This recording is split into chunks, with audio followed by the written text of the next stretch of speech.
গাছায় বাঁধ ভেঙে প্লাবিত হয়েছে ১৪টি গ্রাম। পানিবন্দী হয়ে পড়েছেন ৩০,০০০ মানুষ। এ বিষয়ে আরও বিস্তারিত জানতে চাই বেড়িবাঁধ এলাকা থেকে যুক্ত হচ্ছেন সহকর্মী তরিকুল ইসলাম।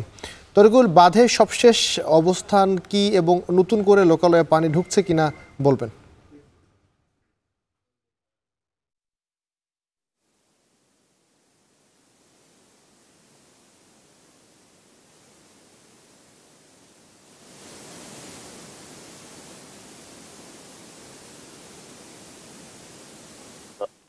বাড়ি রক্ষার জন্য, সম্পদ রক্ষার জন্য তারা কিন্তু বাঁচার যে কাজ,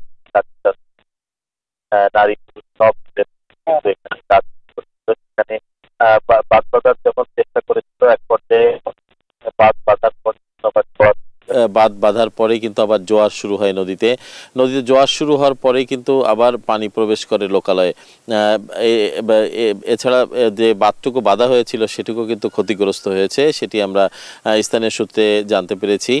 এছাড়া সেখানকার যে বর্তমান অবস্থা, পানি আবারও ভাটা শুরু হয়েছে মাত্র, সেই কারণে পানি নামবে এবং সেখানে আবারও লোকালয়ের স্থানীয় যারা জনসাধারণ রয়েছে তারা কিন্তু এখানে কাজ শুরু করবে।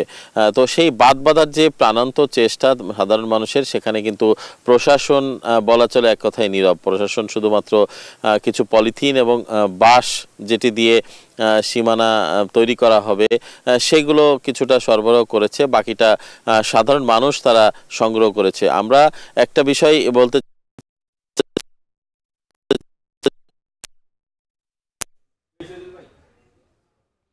খুলনার পাইকগাছায় বাঁধ নির্মাণের যে চেষ্টা, সেই চেষ্টা সবশেষ খবর জানাচ্ছিলেন সহকর্মী তরিকুল ইসলাম।